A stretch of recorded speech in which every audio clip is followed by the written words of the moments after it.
majina naitwa Ezekiel Gwedimi Itlanka, ni katibu wa SUMAUJATA kanda ya kaskazini.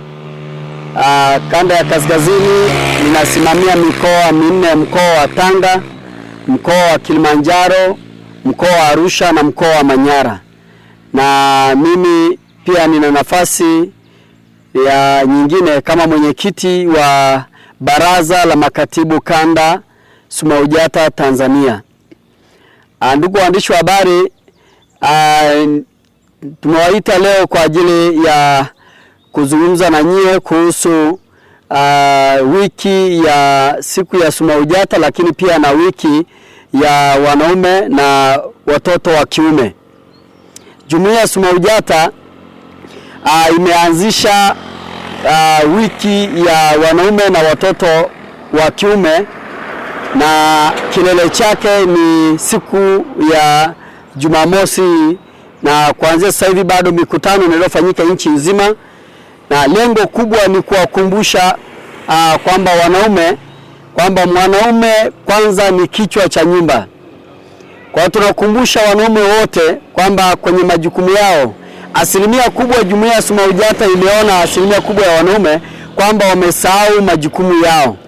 Ukiangalia katika familia zingine utakuta wanaume wanatoka asubuhi, wengine wanaenda kunywa pombe asubuhi, wala majukumu ya familia hajui. Kina mama wanahangaika asubuhi, wengine wanatembea na nyanya, wanauza masokoni, kina mama wanahangaika na kilimo. Asilimia kubwa ya wanaume hawapo katika majukumu yao. Kwa hiyo kama jumuiya ya SUMAUJATA tumeanzisha siku hii ya wanaume kwa lengo la kuwakumbusha wanaume wa Tanzania wote kwamba ni muhimu sasa kila mwanaume akatambua kwamba yeye ni kichwa cha nyumba na yeye ndo chanzo, yeye ni chanzo cha mapato. Kwa hiyo asilimia kubwa ukiangalia hata mashuleni watoto wa kike wanapambana sana, ukiangalia hata katika ufaulu watoto wa kiume wanaendelea kushuka.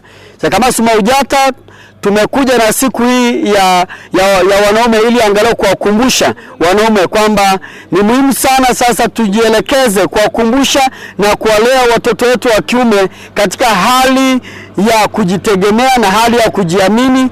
Lakini kingine, wanaume wengi wanapitia kwenye ukatili, wakifanyiwa ukatili na wake zao, lakini hawajitokezi, wanaona kama ni aibu kwao, ni kama udhalilishaji. Kwa lengo pia ya SUMAUJATA kuja na mpango huu wa kuwa na siku ya wanaume na wavulana ni kupaza sauti na kuwakumbusha wanaume wote kwamba pale anapoona anafanyiwa ukatili wala asiogope, aende kwenye vyombo vya utatuzi wa hiyo migogoro, wala asiogope kwamba anadhalilishwa yeye kama mwanaume. Kwa sababu ukiangalia ukatili, wengi ambao wanafanyiwa ukatili, wanaume wengi hawaendi kushtaki. Kwa hiyo sisi tunawakumbusha pia wanaume kwamba wasijali, wapaze sauti mahali waliko. Lakini ukiangalia vijana wengi ambao wamejiingiza katika matendo labda haya ya ushoga na nini, ni hawajitumi, hawafanyi kazi. Ni ulevi pia unachangia. Vijana wengi wanatumia madawa ya kulevya, hasa vijana wa kiume wameathirika sana. Kwa hiyo tunawakumbusha vijana wetu wa kiume waache masuala ya kutumia madawa ya kulevya, lakini wapambane, watafute riziki, wafanye majukumu yao ya kila siku kama wanaume na wababa wanaotarajiwa baadaye. Lakini jambo lingine ambalo tunataka leo tuwakumbushe Watanzania hasa katika siku hii ya wanaume, serikali ya Dr. Samia Suluhu Hassan, Mheshimiwa Rais, yeye ni jinsia ya kike, lakini anapambana yeye na serikali yake kuhakikisha naye wanaume wanapata haki, na wanapoenda kwenye madawati ya polisi hakuna kusema labda mwanamke ndio ana haki. Wapo wanaume wengine wanatendewa haki, lakini tunawaomba wanaume wote wajitokeze wakafanya majukumu yao, waache masuala ya ulevi, waache uvivu, wakafanye kazi, wakalime, wasiache majukumu mengine wanawake. Tunawakumbusha sana wanaume katika hii siku, na hata hivi tunawaomba tunapoenda kuadhimisha siku ya Jumamosi, tunaendelea kutoa wito wanaume wote wajitokeze sana katika kupaza sauti, hasa wale wanaofanyiwa ukatili ambao wanaendelea kuyaficha hivyo vitendo wanaofanyiwa. Lakini kingine, watoto wa kiume wengi wakifika umri wa kuanza kujitegemea, wengi wanategemea mali za baba yao, wengine wako tayari kuvurugana wazazi wao. Lakini tunawakumbusha pia vijana wa kiume wakafanye kazi, wakapambane, waache kabisa kuwanyanyasa wazee. Lakini pia wanawake, tuwaombe katika siku hii ya wanaume, ni wakati kina mama sasa kwamba kuona kwamba mwanaume pia ana thamani.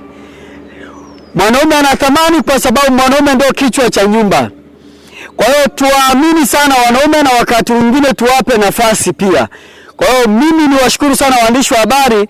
Ninaamini katika maadhimisho haya ambayo SMAUJATA inafanya kukumbusha majukumu ya wanaume, lakini pia tunaweza kukumbusha wajibu wa kina mama katika kuhudumia hao wanaume, kwa sababu wanaume wengi hata chakula wapewi, wananyimwa chakula, wengine hata wapewi tendo la ndoa. Wanaume wengine wanakosa hiyo haki ya tendo la ndoa, na ndio maana wengi unasikia tu wengine mara wanaoa mpaka na mabinti wengine wadogo. Unakuta mzee umri umeenda, lakini yuko na binti mdogo. Lakini ukifuatilia hizo sababu, unakuta pia mwanamke ndani amechangia katika kumnyima hata ile haki ya tendo la ndoa. Kwa hiyo tuombe katika siku hii tunapoadhimisha jumuiya ya SMAUJATA, siku ya wanaume na wavulana, tunaomba Watanzania wote na jamii kwa ujumla tuungane, tuwakumbushe wanaume majukumu yao.